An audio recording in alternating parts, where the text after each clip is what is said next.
दोस्तों, आज की वीडियो में हम जानेंगे कि कैसे कुरु वंश का प्रारंभ हुआ और आखिर क्या थी शांतनु के जन्म के पीछे रहस्यमय कहानी। इसके साथ ही जानेंगे गंगा जी और शांतनु का विवाह कैसे हुआ था और आखिर ऐसी क्या मजबूरी आन पड़ी जिसके चलते एक माँ को अपने सभी पुत्रों की हत्या करनी पड़ी। इस वीडियो में हम ये भी जानेंगे कि आखिर किस मजबूरी के चलते एक बेटे को अपने पिता का दूसरा विवाह करवाना पड़ा और आखिर उनका नाम देवव्रत से भीष्म पितामह का नाम कैसे विख्यात हुआ। इन सभी घटनाओं के बारे में जानने के लिए, हाँ दोस्तों, आपने सही सुना, आज हम इस एक वीडियो के अंदर सभी घटनाओं के बारे में जानेंगे और वीडियो के अंत में आपको कुछ ऐसी रोचक और अनसुनी कहानी के बारे में भी बताएंगे जिसे सुनकर आप दांतों तले उंगली चबा लेंगे। तो इस वीडियो के अंत तक जुड़े रहें और इस चैनल को सब्सक्राइब कर लें। कहते हैं जो भी व्यक्ति महाभारत के महाकाव्य को गहराई से पढ़ता है, उसमें बताए गए उद्देश्य को अपने जीवन में उतारता है, वह अपने साथ साथ अपने परिवार एवं अपने राज्य और देश का उद्धार करता है। शुरू करने से पहले आप सभी को मेरा राधे राधे। दोस्तों, मैं दीक्षा चौहान आप सभी का तहे दिल से कृष्ण दीक्षा चैनल पर वेलकम करती हूं और ईश्वर से प्रार्थना करती हूं कि जो भी इस चैनल से जुड़ा हुआ है या आगे जुड़ने वाला है, ईश्वर उसको जिंदगी में आगे बढ़ने की शक्ति और हिम्मत दे। आइए दोस्तों, जानते हैं कुरु वंश का प्रारंभ कैसे हुआ था। पुराणों के अनुसार कहते हैं ब्रह्मा जी से अत्रि, अत्रि से चंद्रमा, चंद्रमा से बुध, बुध से इलानंदन पुरुरवा का जन्म हुआ था। पुरुरवा से आयु, आयु से राजा नहुस जन्मे और राजा नहुस से याति उत्पन्न हुए थे। याति से पुरु हुए और पुरु वंश में भरत और भरत के कुल में राजा कुरु का जन्म हुआ था। इस प्रकार कुरु वंश की शुरुआत महान प्रतापी, शूरवीर और तेजस्वी राजा कुरु से हुई। राजा कुरु के नाम पर कुरु वंश की शाखाएं निकली और आगे जाकर विकसित हुई। कुरु वंश में एक से एक महान प्रतापी और तेजस्वी वीर पैदा हुए और बहुत कम लोगों को ज्ञात होगा कि पांडवों और कौरवों ने भी कुरु वंश में ही जन्म लिया था। इसलिए महाभारत का युद्ध भी कुरु वंशियों के बीच हुआ था। दोस्तों, कुरु राजा प्रतीप एक बार जब गंगा किनारे ध्यान लीन में थे, उसी समय गंगा जी ने एक सुंदर स्त्री का रूप धारण किया और राजा के पास जा पहुंची और उनकी दाहिनी जांघ पर जाकर बैठ गईं। जब राजा प्रतीप ने उनसे पूछा कि वह क्या चाहती हैं, तो गंगा जी ने कहा कि मैं आपसे विवाह करना चाहती हूँ। हालांकि प्रतीप ने मना कर दिया था क्योंकि उन्होंने किसी से भी वासना नहीं करने का संकल्प लिया था। क्योंकि गंगा जी राजा प्रतीप की दाहिनी जांघ पर जाकर बैठ गई थी और परंपराओं के अनुसार कहते हैं एक पुरुष की दाहिनी जांघ उसकी बेटी या बहू के लिए होती है, जबकि बाईं जांघ उसकी बीवी के लिए होती है। तभी राजा प्रतीप ने उन्हें प्रस्ताव दिया कि क्या वह मेरे बेटे से विवाह करेंगी।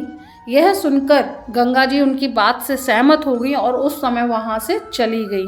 इसी के चलते राजा प्रतीप ने पुत्र प्राप्ति के लिए गहन तपस्या करना शुरू कर दिया और उनके तप के परिणाम स्वरूप उन्हें एक पुत्र की प्राप्ति हुई, जिसका नाम उन्होंने शांतनु रखा था। शांतनु जब छोटे थे तभी उनके पिता महाराजा प्रतीप स्वर्गलोक से धार गए और कुछ समय बाद जब शांतनु बड़े हुए तो उन्हें अपने पिता की बात का पता चला कि उन्होंने गंगा से विवाह करने का वचन दिया था। अपने पिता के वचन का पालन करने के लिए शांतनु गंगा जी के पास गए और उनसे शादी करने के लिए आग्रह किया। गंगा जी ने शांतनु के विवाह का प्रस्ताव स्वीकार कर लिया, लेकिन उन्होंने शांतनु से एक वचन मांगा कि आप कभी मुझसे कोई प्रश्न नहीं करेंगे, चाहे मैं जो भी करूं। आप मुझे नहीं रोकेंगे। अगर आप ऐसा नहीं कर पाते हैं तो मैं आपके पहले प्रश्न का उत्तर देकर आपके जीवन से सदा के लिए चली जाऊंगी। राजा शांतनु गंगा को ये वचन दे देते हैं और गंगा जी के साथ विवाह कर लेते हैं। इस तरह गंगा और शांतनु का विवाह हो जाता है और विवाह के कुछ समय पश्चात ही गंगा अपने गर्भ से एक सुंदर पुत्र को जन्म देती हैं।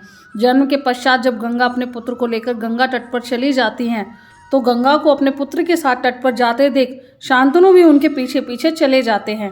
गंगा अपने पुत्र को स्वयं अपने जल में बहा देती हैं। शांतनु ये सब देख रहे होते हैं और देखकर आश्चर्यचकित रह जाते हैं, परंतु कुछ कर नहीं पाते हैं क्योंकि ये शांतनु वचनबद्ध थे। इस प्रकार गंगा ने अपने गर्भ से 8 बच्चों को जन्म दिया, लेकिन गंगा ने ऐसे ही एक एक करके अपने कोख से जन्म लेने के बाद सभी पुत्रों को अपने ही जल में बहा दिया। शांतनु ये सब देखते रहते थे परंतु कुछ कर नहीं पा रहे थे। वो सिर्फ एक विवश मछली की तरह तड़प कर रह जाते थे क्योंकि उनके गले में स्वयं उनकी वचन का कांटा फंसा हुआ था, इसलिए वो गंगा से कुछ पूछ नहीं पा रहे थे। इस तरह गंगा ने अपने 7 पुत्रों को अपने ही जल में बहा दिया था। लेकिन जब गंगा को 8वां पुत्र हुआ और वह उसे भी बहाने के लिए नदी की तरफ बढ़ रही थी, तब शांतनु से रहा नहीं गया और शांतनु ने उन्हें रोकते हुए कहा, हे गंगे, आपने मेरे 7 बच्चों को नदी में फेंक दिया, लेकिन मैंने अपने वचन के कारण आपसे कुछ भी नहीं कहा। लेकिन अब आप इस 8वें पुत्र को भी नदी में फेंकने जा रही हैं।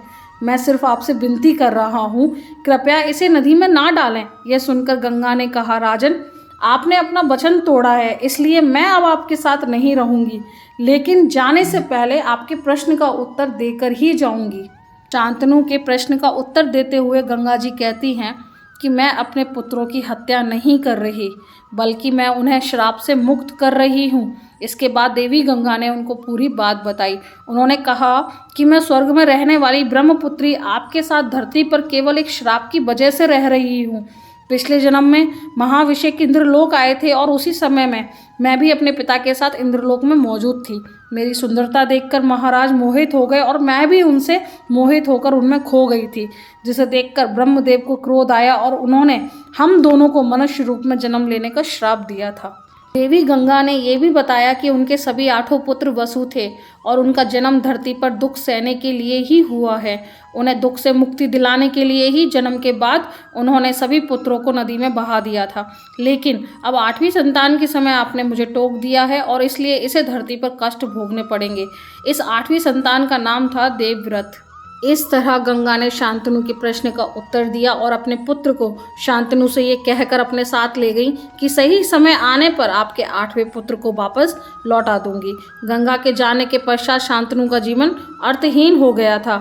उनके जीवन में बस एक पुत्र देवव्रत के दर्शन की आस रह गई। इस प्रकार देखते ही देखते गंगा की प्रतीक्षा में 16 वर्ष बीत गए। एक दिन शांतनु राजभवन की खिड़की से गंगा को देख रहे थे। उसी समय वह देखते हैं कि तीरों की एक बांध ने शक्तिशाली गंगा को रोक दिया है। यह देख शांतनु राजमहल से बाहर आए और कंधे से धनुष लिया और धनुष पर बाण लगाया और कमान खींचने वाले ही थे कि गंगा वहां प्रकट हो गई। गंगा को देख शांतनु धनुष नीचे कर लेते हैं। शांतनु गंगा के पास जाते हैं और गंगा को राजमहल वापस चलने के लिए बोलते हैं, परंतु गंगा ऐसा नहीं कर सकती थी। गंगा अपने पुत्र देवव्रत को शांतनु को सौंप देती हैं और शांतनु के जीवन से हमेशा के लिए चली जाती हैं। समय के साथ देवव्रत की वीरता और साहस को देखकर शांतनु उसे हस्तिनापुर का युवराज नियुक्त कर देते हैं। एक दिन शांतनु जब यमुना तट पर शिकार खेल रहे थे तो उसी समय उन्होंने सत्यवती को तट पर देखा और रथ से उतरकर वे सत्यवती के पास गए और उन्होंने उनसे परिचय पूछा। जब सत्यवती ने अपना परिचय दिया तो शांतनु सत्यवती पर मोहित हो जाते हैं और रोज यमुना तट पर जाकर उनसे मुलाकात करते हैं। इस तरह राजा शांतनु सत्यवती के प्रेम में पड़ जाते हैं और वह एक दिन अपने विवाह का प्रस्ताव सत्यवती के सामने रखते हैं। तब सत्यवती कहती हैं, हे राजन, मुझे क्षमा करें, मैं अपने पिता की आज्ञा के बिना किसी पुरुष के साथ विवाह नहीं कर सकती। यह सुनकर महाराज तुरंत सत्यवती के पिता के पास पहुंचे और सत्यवती से अपने विवाह का प्रस्ताव रखा। यह प्रस्ताव सुनकर सत्यवती के पिता दासराज खुश हो गए और उन्होंने कहा, राजन, मुझे भी मेरी बेटी का विवाह आपसे कराने में कोई आपत्ति नहीं है। यह तो मेरे लिए सौभाग्य की बात होगी, लेकिन आपको मेरी बेटी से जन्मे पुत्र को ही अपने राज्य का उत्तराधिकारी बनाना होगा। निषाद की ये बात सुनकर महाराज शांतनु चुपचाप हस्तिनापुर लौट आए, क्योंकि वह पहले ही देवव्रत को युवराज घोषित कर चुके थे। राजा शांतनु सत्यवती के साथ अलग होने के कारण व्याकुल हो गए थे। उनका शरीर दुर्बल हो गया। महाराज की दशा देखकर देवव्रत बहुत चिंतित हुए। जब उन्हें मंत्रियों द्वारा पिताजी की इस प्रकार की दशा के बारे में पता चला तो उन्होंने तुरंत सभी मंत्रियों के साथ निषाद के घर जाने का फैसला किया और उन्होंने निषाद से कहा, हे निषाद, आप खुशी खुशी अपनी पुत्री सत्यवती का विवाह मेरे पिता शांतनु के साथ करें। देवव्रत ने दासराज से कहा कि मैं आपसे वादा करता हूँ कि आपकी बेटी से जन्मा पुत्र ही हस्तिनापुर का उत्तराधिकारी बनेगा, और तो और मैं आपसे यह भी वादा करता हूँ कि मैं जीवन भर अब विवाहित रहूँगा। ये वचन सुनकर निषाद ने हाथ जोड़कर कहा, हे देवव्रत, आपकी प्रतिज्ञा अभूतपूर्व है। ये कहते हुए निषाद ने तुरंत अपनी बेटी सत्यवती को देवव्रत और उनके मंत्रियों के साथ हस्तिनापुर भेज दिया। इस प्रकार देवव्रत अपनी माँ सत्यवती को लाते हैं और अपने पिता शांतनु के साथ उनका विवाह करवा देते हैं। इससे पिताजी प्रसन्न होकर बेटे से कहते हैं, वत्स, आपने पितृत्व की प्रतिज्ञा ली है, ऐसा वादा जो आज तक किसी ने नहीं किया है, ना ही ये भविष्य में कोई और करेगा। इसलिए मैं तुम्हें आज एक वरदान देता हूँ कि तुम अपनी इच्छा से ही मृत्यु को प्राप्त करोगे। बिना तुम्हारी इच्छा के मृत्यु तुम्हारे पास नहीं आएगी। तुम्हारी इस प्रतिज्ञा के कारण तुम्हें भीष्म कहा जाएगा और तुम्हारी प्रतिज्ञा को हमेशा भीष्म प्रतिज्ञा के रूप में भी युगों युगों तक जाना जाएगा। समय अनुसार हस्तिनापुर में 2 दीप जले। सत्यवती ने 2 पुत्रों को जन्म दिया जिनका नाम चित्रांगद और विचित्रवीर्य था। परंतु खुश होने के बजाय शांतनु के दिल में अंधेरा बढ़ता ही गया। शांतनु अब थक गए थे, पूरी तरह से टूट गए थे। भीष्म को इच्छा मृत्यु को वरदान देने वाले शांतनु अब स्वयं अपनी मरण के लिए वरदान देने वाले खोज रहे थे। धीरे धीरे शांतनु कमजोर हो गए। शांतनु के हृदय में जो अंधकार छाया था वो इतना बड़ा कि सारे राजमहल में छा गया और शांतनु को मृत्यु शैया पर लिटा दिया। वह कुछ कह ना पाए, केवल उनकी बोलती आंखों ने सत्यवती को अंतिम प्रणाम किया और उससे पैदा हुए चित्रांगन और विचित्रवीर्य को भीष्म को सौंपकर परलोक से धार गए। इस तरह राजा शांतनु के 2 विवाह हुए थे। पहला विवाह उनका गंगा जी के साथ हुआ था, जिनसे उन्हें देवव्रत पुत्र की प्राप्ति हुई थी, जो आगे चलकर भीष्म पितामह के नाम से जाने गए। दूसरा विवाह उनका सत्यवती के साथ हुआ था, जिनके 2 पुत्र थे, चित्रांगद और विचित्रवीर्य। राजा शांतनु महाभारत के एक प्रमुख पात्र थे। वे ब्रह्मदेव के श्राप के कारण पृथ्वी पर शांतनु के रूप में जन्म लिया था। वे हस्तिनापुर नरेश प्रतीप के पुत्र थे। राजा प्रतीप के पश्चात शांतनु हस्तिनापुर के राजा बने। इस प्रकार भीष्म पितामह के पिता शांतनु थे और शांतनु पांडवों कौरवों के परदादा थे। इस प्रकार देवी गंगा के द्वारा बताए गए श्राप के कारण ही भीष्म पितामह जीवन भर कभी भी सुख नहीं भोग पाए। दोस्तों, इस घटना से इतना तो ज्ञात हो गया है कि हमें कभी भी किसी के साथ छल कपट नहीं करना चाहिए, कभी किसी के साथ बुरा नहीं करना चाहिए, झूठ नहीं बोलना चाहिए, क्योंकि आज नहीं तो कल हम सभी को अपने कर्मों का फल यही भुगतना पड़ता है। दोस्तों, उम्मीद करती हूँ इस वीडियो में बताई गई जानकारी आपको अच्छी लगी होगी। ऐसी ही जानकारी पाने के लिए और अगली कहानी से जुड़े रहने के लिए इस चैनल को सब्सक्राइब कर लीजिए और अगर वीडियो अच्छी लगी हो तो लाइक एंड शेयर करना मत भूलिएगा। जय श्री कृष्णा दोस्तों, राधे राधे।